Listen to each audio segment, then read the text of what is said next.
Assalamualaikum warahmatullahi wabarakatuh. Waalaikumsalam warahmatullahi wabarakatuh.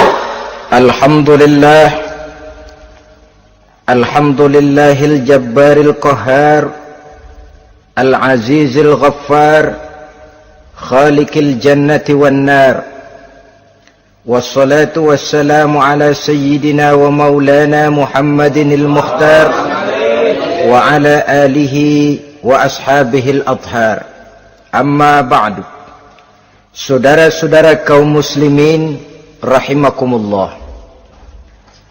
Pada pertemuan kali ini kita akan membicarakan tentang neraka dan calon-calon penghuninya.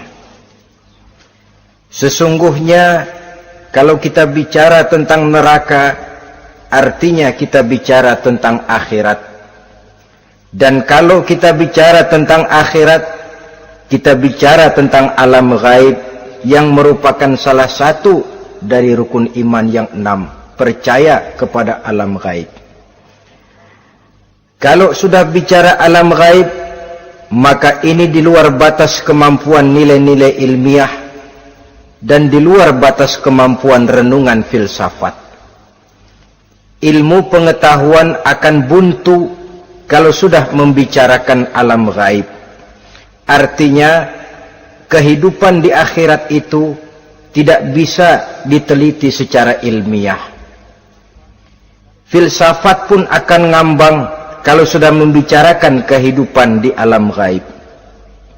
Karena itu kalau kita kembali kepada logika, jika kita ingin mengerti tentang caranya membuat bangku, kita pergi ke tukang bangku dan bertanya kepadanya. Kita ingin mengerti cara membuat mobil, kita pergi ke tukang mobil, ke bengkel mobil dan bertanya kepada ahlinya. Pun dalam urusan alam gaib, sudah sewajarnya kita kembali kepada penjelasan dari sang pencipta alam gaib, yakni Allah subhanahu wa ta'ala. Dan melalui kitabullah Al-Quranul Karim, Allah telah menjelaskan masalah-masalah gaib berupa kehidupan di sorga dan neraka itu secara jelas dan pasti. Dengan kata lain, di dalam membicarakan tentang neraka ini, yang menjadi dasar daripada pemikiran kita adalah rasa iman kepada Allah subhanahu wa ta'ala. Karena soal neraka tidak pernah bisa dibuktikan dengan ilmu pengetahuan. Tidak bisa diselidiki, sebab orang yang sudah pulang ke sana pun tidak pernah kembali lagi kemari untuk kita tanya bagaimana hal ihwal keadaan di sana. Saudara-saudara kaum muslimin rahimakumullah. Neraka dalam istilah Quran selalu disebut dengan narun, yaitu suatu tempat di akhirat nanti yang wujudnya berupa api yang bergejolak, bernyala dengan teramat dahsyatnya, sehingga dapat mengelupaskan kepala setiap orang dan menjulang ke hati. Diriwayatkan oleh Imam Bukhari dan Muslim bahwa Rasulullah sallallahu alaihi wasallam pernah bersabda, narukum hazihi allati tuqiduna juz'un min sab'ina jazaan min harri jahannam. Qalu wallahi in kanat lakafiyatun ya Rasulullah. Qala fa innaha fadlat bi 69 jazaa. Apimu yang kamu pakai di dunia ini, kata Nabi, untuk memasak, untuk menyalakan lampu, api yang kau pakai di dunia ini cuma satu bagian kecil dari 70 kali bagian panasnya neraka jahanam. Sahabat waktu itu terperanjat lalu berkata, wallah in kanat lakafiyatun ya Rasulullah. Ya Rasul, api di dunia ini saja sudah cukup untuk menghanguskan kami, untuk menghanguskan apa yang ada. Bersabda Rasulullah sallallahu alaihi wasallam, maka sesungguhnya api neraka itu dilebihkan panasnya dengan 69 kali daripada panasnya api di dunia ini. Jadi sepanas-panasnya api yang pernah kita rasakan di dunia ini, maka api di neraka nanti 69 kali lebih panas dari api yang kita rasakan paling panas di dunia. Hadis yang senada dengan penjelasan ini di samping Jawahirul Bukhari, kita bisa menemukannya dalam Mukhtasar Tazkiratul Qurtubi dan Mukhtasar Ibnu Abi Jamrah misalnya. Saudara-saudara kaum muslimin rahimakumullah. Sehingga boleh jadi seringan-ringan azab penduduk neraka di akhirat nanti, kata Nabi, seorang yang di telapak kakinya diletakkan kerikil neraka yang sangat kecil, lalu mendidih otaknya. Itu seringan-ringannya. Di tapak kakinya diletakkan kerikil neraka yang oleh karena panasnya lalu mendidih otaknya. Itu yang paling ringan, nggak apa-apa, cuma segitu aja. Di telapak kakinya ditaruh kerikil, otaknya lalu jadi mendidih karena menahan panas.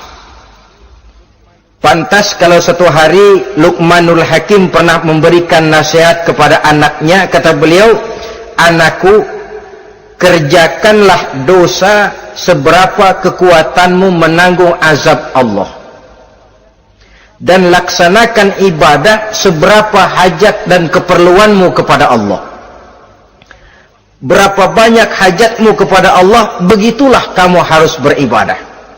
Kalau kamu merasa tidak berhajat dan tidak perlu apa-apa kepada Allah, ya tidak usah ibadah." Logikanya kan begitu. Saudara-saudara, dalam hidup ini ada nggak yang nggak perlu kepada Allah? Ada nggak? Seluruh kita memerlukan Allah. Karena itu Luqman betul dengan bahasa diplomatis, "Anakku, kerjakan ibadah seberapa hajatmu kepada Allah. Makin banyak hajatmu kepada Allah, makin banyak hendaknya kamu melaksanakan ibadah. Tapi kalau kamu sudah bisa merasa bisa hidup tanpa Allah, persilahkan kamu tidak usah ibadah." Sebaliknya, kerjakan dosa seberapa kekuatanmu menanggung azab siksaan Allah. Kalau merasa sudah belajar ilmu kebal, kira-kira di neraka nanti nggak apa-apa, persilahkan kerjakan dosa sebanyak-banyaknya. Tapi kalau masih berpikir, gua mah jangan dibakar di neraka, nginjak puntung rokok, gua lompat. Kalau masih berpikir ke situ, ya hati-hati, saudara-saudara. Nah, sebagaimana surga, neraka pun ada pintu-pintunya. Dan yang melalui pintu-pintu itu sesuai dengan dosa yang dia kerjakan pada waktu kehidupannya di dunia ini. Jadi setelah manusia diadili, mereka kumpul di padang mahsyar beramai-ramai. Yang mendapat kitab di tangan kanan, yang selamat dari proses pengadilan, yang sudah nyata lebih banyak kebaikannya daripada kesalahannya, wajah mereka berseri-seri. Tapi yang rapotnya merah, yang timbangannya lebih banyak kejahatannya, mereka mukanya udah pada gulem. Di tengah itulah kedengaran pernyataan dari Allah Subhanahu wa ta'ala, "Salamun qaulan min Rabbir Rahim." Ada ucapan selamat dari Allah, Tuhan yang Maha Pengasih dan Maha Penyayang. "Salamun alaikum." Selamatlah kamu, wahai orang-orang yang kelak akan sampai ke surga. Yang lulus di pengadilan dapat ucapan selamat dari Allah. Tapi pada saat itu juga Allah mengatakan, "Wamtazul yauma ayyuhal mujrimun." Pada hari ini, semua orang-orang yang kurang ajar, supaya minggir. Wamtazul yauma ayyuhal mujrimun. Orang-orang yang durjana, kelompok durhaka, para pembuat dosa, misah hari ini, minggir semuanya. Kamu akan digiring ke dalam neraka. Saudara-saudara kaum muslimin rahimakumullah. Baik mereka yang akan menuju surga, baik mereka yang akan masuk ke dalam neraka, sama melintasi satu jembatan yang melintang di atas neraka. Dalam surah Maryam ayat 71 dan 72, walaupun jembatan itu tidak digambarkan secara jelas, tapi kita temukan penjelasan Allah sebagai berikut. Wa inna minkum illa wariduha kana ala rabbika hatman maqdiyya thumma nunajjil ladzina taqaw wa nazaru zalimina fiha jasiyya. Saudara-saudara, dan tidak ada setiap orang pun kecuali mereka akan melalui api neraka itu. Adapun orang-orang yang bertakwa, mereka diselamatkan oleh Allah, sedangkan orang-orang yang zalim, mereka terlempar ke dalam jurang neraka. Nah, itu yang dinamakan dengan sirat. Ada memang riwayat menjelaskan bahwa sirat itu kecilnya seperti rambut dibelah 7, tajamnya lebih tajam dari mata pedang. Tapi dalam banyak hal, orang lewat di atas sirat itu bergantung kepada amalannya waktu dia hidup di dunia ini. Maka jangan heran ada orang yang lewat di atas sirat itu seperti kilat, lep, sudah sampai di surga. Ada yang lewat di atas sirat itu seperti orang terbang. Ada yang lewat di atas sirat itu seperti orang lari. Ada yang seperti jalannya unta. Ada yang merangkak. Ada yang gelantungan. Ada yang sudah hampir sampai ke tepian sana untuk masuk ke dalam surga, terpeleset nyemplung juga ke dalam neraka. Sesuai dengan amalan pada waktu mereka hidup di kehidupan dunia yang sekarang ini. Saudara-saudara kaum muslimin rahimakumullah, apabila orang terperosok lalu masuk ke dalam neraka, bagaimanakah ihwal keadaan di neraka? Panasnya sudah kita jelaskan tadi, 70 kali lipat dari sepanas-panasnya api di dunia ini. Lalu orang-orang yang masuk ke dalam neraka, mereka juga mendapat pakaian, makanan, minuman, perhiasan. Tapi makanannya, minumannya, perhiasannya lain dengan orang-orang yang sampai di surga. Mereka juga diberikan buah-buahan, sebab di neraka juga ada pohon. Namanya pohon zakum. Buahnya duri dari api. Dan itu yang akan jadi lalap makanannya orang-orang neraka. Di dalam surah As-Saffat ayat 64-65 Allah subhanahu wa ta'ala menjelaskan, innaha syajaratun takhruju fi aslil jahim tal'uha ka'annahu ru'usus sayatin. Sesungguhnya pohon zakum itu adalah satu pohon yang akarnya keluar dari dasar neraka, yang buahnya seperti kepala setan. Ini sudah untuk bahasa yang sangat menyeramkan ini. Pohon itu tumbuh dari dasar neraka, buahnya mirip kepala setan. Itu akan dijadikan makanannya orang-orang yang ada di dalam neraka. Perhiasannya apa? Surah Al-Insan ayat 4, inna a'tadna lil kafirina salasilan wa aghlalan wa sa'ira. Sesungguhnya kami sediakan bagi orang-orang kafir itu di dalam neraka segala macam rantai, cambuk-cambuk dan belenggu-belenggu neraka, terbuat dari api neraka, siap untuk merantai, membelenggu dan mencambuk mereka. Jadi dikasih perhiasan, lehernya dikalungin rantai, tangannya dipakein belenggu, ada cambuk-cambuk yang seluruhnya terbuat dari api neraka. Begitu mereka sampai ke pintu neraka yang namanya malaikat Zabaniyah, penjaga neraka, udah bukan main gemesnya dah. Ya, nyambutnya nggak ada ramahnya, lain sama malaikat Ridwan, penjaga surga. Ramah, murah senyum, Begitu orang mau masuk surga, salamun alaikum tibtum fadkhuluha khalidin. Keselamatan atas kamu, sungguh kamu telah beruntung. Sekaranglah masuk kamu ke dalam surga dan kekalah tinggal selama-lamanya di sana.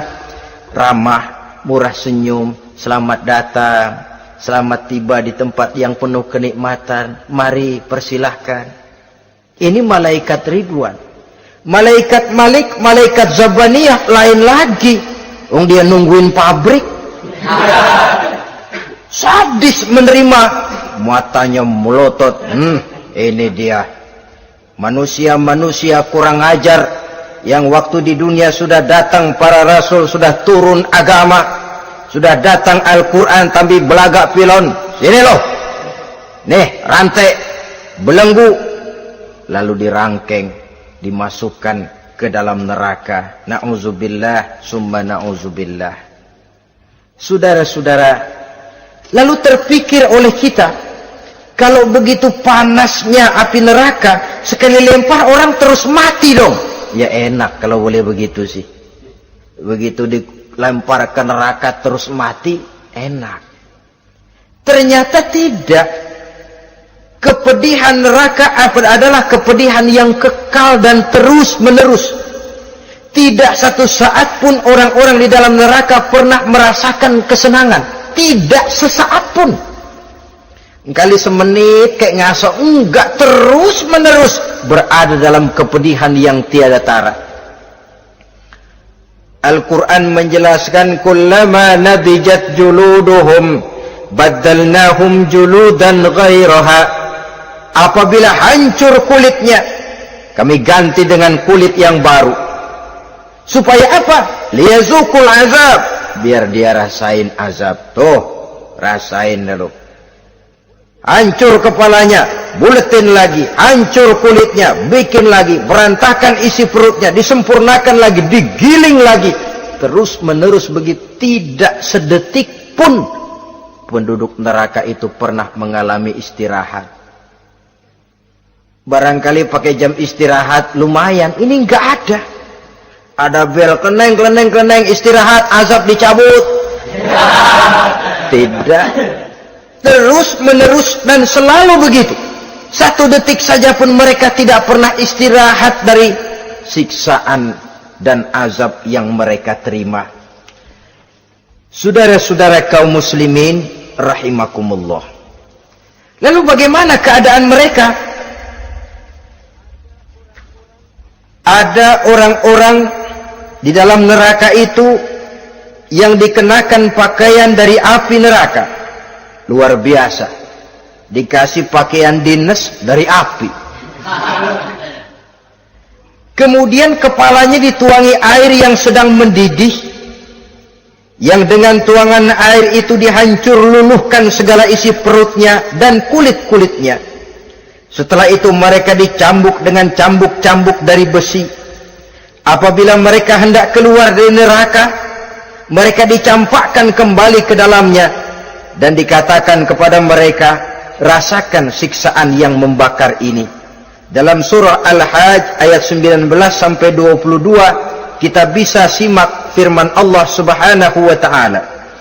Fallazina kafaru qutti'at lahum siyabun min nar yusabbu min fawqi ru'usihimul jahim yus'aru bihi ma fi butunihim wal julud walahum maqami'u min hadid kullama aradu an yakhruju minha min ghammin u'idu fiha wa zuqu azabal hariq. Na'udzubillah summa na'udzubillah. Diberikan pakaian dari api, melolong, menyayat dia, memilukan, merintih dan meraung-raung. Lalu kepalanya diguyuri dengan air yang sangat mendidih. Hancur luluh isi perutnya, masih dicambuk lagi dengan cambuk-cambuk dari besi. Mereka merambat, mereka meraung, mereka hendak lari, mereka ingin keluar dari neraka. Tapi tiap kali mereka merambat ingin keluar, ditarik lagi. Kalau cari kita, ayo, mau kemana lo? Apa kata malaikat penjaga neraka? Zuku azabal hariq. Rasa ini, makan pencarian lo waktu di dunia. Saudara-saudara, lalu ada pula siksaan penduduk neraka itu, di mana dahi, lambung dan punggung mereka dipanggang dengan api neraka. Allah Karim. Kita di dunia ini tertusuk paku saja waktu berjalan sudah bukan main pedihnya. Tertusuk duri saja sudah bukan main pedihnya. Ini punggungnya, lambungnya macam disate, dipanggang dari api neraka. Dalam At-Taubah ayat 35 kita temukan firman Allah, fi nari jahannama fatukwa biha hibahuhum wa junubuhum wa zuhuruhum, na'udzubillah summa na'udzubillah. Kemudian ada pula penduduk neraka itu yang disiksa, lehernya diikat dengan rantai, mereka spontan diseret-seret dengan sekeras-kerasnya dan dilemparkan ke dalam lautan air yang sedang mendidih. Kemudian mereka dibakar dalam api yang bergejolak dan menyala-nyala. Pada surah Al-Mu'min ayat 71 dan 72 Allah Subhanahu wa taala menjelaskan, izil aghlalu fi a'nakihim wassalasil yushabuna fil hamim summa fin nari yusjarun. Ketika belenggu dan rantai dipasang di leher mereka supaya mereka diseret ke dalam air yang sangat panas, kemudian mereka dibakar dalam api. Ada lagi penduduk neraka yang dipegang jambulnya lalu diseret ke tengah-tengah neraka, kemudian kepalanya digerujuki dengan air yang mendidih seperti yang dijelaskan dalam surah Ad-Dukhan ayat 47 dan 49. Pendeknya, azab dan siksaan neraka itu sesuailah dengan amalan dosa yang dikerjakan manusia pada waktu kehidupan di dunia ini. Maka dalam puncak perjalanan Mi'raj misalnya, kepada Rasulullah sallallahu alaihi wasallam diberikan berbagai macam penglihatan sebagai contoh dan tamsil dari kehidupan di dunia ini. Sejak dari penglihatan di jalan sampai kepada penglihatan surga dengan segala kenikmatannya dan neraka dengan seluruh azabnya, seluruhnya merupakan contoh teladan. Misalnya dalam perjalanan ketika hendak Mi'raj itu, sebelum berangkat Rasul disodorkan dua minuman, segelas berisi arak, segelas lagi berisi susu. Kata malaikat Jibril, ambillah salah satu minuman itu ya Muhammad. Lalu Rasul dengan tidak ragu-ragu, mantap betul, beliau mengambil gelas yang berisi susu, lalu beliau minum. Setelah beliau minum itu, malaikat Jibril berkata, "Shaddaqta ya Muhammad, engkau telah benar Muhammad. Laqad asabtal haq, pilihanmu tepat." Kenapa ya Jibril? Untung susu yang kamu minum Muhammad. Kalau arak yang kamu ambil, pasti umatmu bakal jadi umat yang teler semua. Ini pun satu contoh buat kita semua, bahwa dalam kehidupan kita selalu berhadapan dengan susu dan arak, berhadapan dengan hak dan batil, berhadapan dengan benar dan salah. Maka hati-hati kita jangan sampai salah pilih karenanya. Lalu yang ada kaitannya dengan persoalan kita, penglihatan yang diberikan Allah kepada beliau di neraka. Beliau melihat sekelompok orang dilontari kepalanya dengan batu dari api neraka. Tiap kali dilontari kepala itu hancur berkeping-keping, berantakan otaknya, lalu dibulatkan kembali. Setelah kepala itu bulat kembali, disambitin lagi, menjerit, meraung, merintih kesakitan, hancur kepalanya, berantakan otaknya, lalu dibulatkan lagi, terus menerus begitu, tidak pernah berhenti. Sampai Rasul bertanya, "Ya Jibril, ini orang kenapa kepalanya dilontari dengan api neraka sampai hancur lalu dibulatkan kembali?" Kata malaikat Jibril, "Ya Muhammad, itulah contoh daripada umatmu yang berat untuk sujud kepada Allah Tuhannya. Itulah contoh dari umatmu yang waktu hidup di dunianya tidak pernah mendirikan sholat sama sekali. Sombong yang paling sombong adalah sombong kepada Allah. Artinya tidak mau sujud kepada Sang Maha Penciptanya." Jadi barangkali saudara punya cita-cita atau keinginan, saya mau yang ini saja. Persilahkan, nggak usah sembahyang.